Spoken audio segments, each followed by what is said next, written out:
এবারও উত্তরের ঈদযাত্রায় যানজটের আশঙ্কা করছে পরিবহন সংশ্লিষ্টরা। ঢাকা টাঙ্গাইল যমুনা সেতু মহাসড়কে চন্দ্রা থেকে এলেঙ্গা পর্যন্ত 4 লেনে দ্রুত গতির সুবিধা পাওয়া গেলেও স্বাভাবিক গতি থমকে যায় এলেঙ্গায় 2 লেনের মহাসড়কে। উন্নয়ন কাজ চলমান থাকায় এই মহাসড়কে ঈদযাত্রায় যানজটের শঙ্কা থেকেই যাচ্ছে। যদিও যানজটমুক্ত ঈদযাত্রায় প্রতিশ্রুতি দিয়ে নানা উদ্যোগের কথা জানিয়েছে কর্তৃপক্ষ। টাঙ্গাইল থেকে আহমেদ রাসেলের পাঠানো তথ্যচিত্রে ডেস্ক প্রতিবেদন। ঢাকা টাঙ্গাইল যমুনা সেতু মহাসড়কের চন্দ্রা থেকে এলেঙ্গা পর্যন্ত 4 লেনের সুবিধা পাচ্ছে ব্যবহারকারীরা, কিন্তু ঈদযাত্রায় বাদ সাধতে পারে এলেঙ্গা থেকে যমুনা সেতু পর্যন্ত সাসেক 2 প্রকল্পের চলমান উন্নয়ন কাজ। গেল বছরের ঈদযাত্রায় ভোগান্তি ছিল। যমুনা সেতু থেকে যানজট ঠেকেছে 35 কিলোমিটার এলাকা জুড়ে। সেই সাথে সেতুর টোল আদায়ে ধীরগতি যানজট বাড়িয়েছে কয়েক গুণ।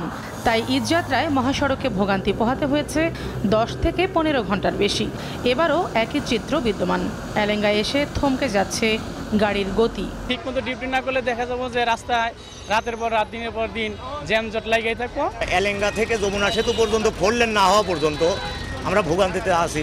যানজট হলে মনে করেন প্রশাসনের কিছু গাইডলাইনের কারণে। সেতু কর্তৃপক্ষের দাবি, যমুনা সেতুতে সমস্যা তৈরি না হলে আরও 5 কিলোমিটারের বেশি 4 লেনের সুবিধা পাবে যাত্রীরা। উদ্ধার অভিযানে যে সময়টুকু লাগে আমাদের সেতুর মাঝেও কিন্তু লোক দেওয়া থাকে। তাদের কাছে কিন্তু কিছু মোটা দড়ি থাকে, তারা দেখা যায় অন্য গাড়ির সাহায্যে আরেকটা গাড়ি বেঁধে ওটা নামাই দেয়। আর যদি র্যাকারের প্রয়োজন হয় সেক্ষেত্রে আমরা র্যাকার উঠাই।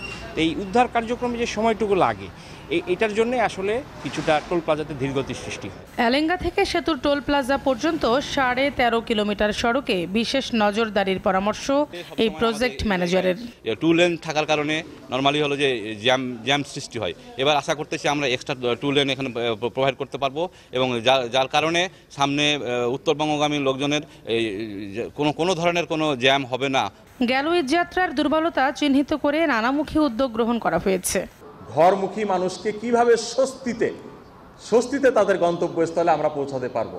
নিশ্চয়ই আপনারা সবাই আমার সাথে একমত হবেন। আমরা কিন্তু সেই উদ্দেশ্য নিয়েই কিন্তু সবাই আজকে একত্রিত হয়েছি। এই মহাসড়কে উত্তরবঙ্গ সহ 24 জেলার 15-20 হাজার যানবাহন চলাচল করে। ঈদযাত্রায় বেড়ে যায় 3 গুণ। SATV news desk.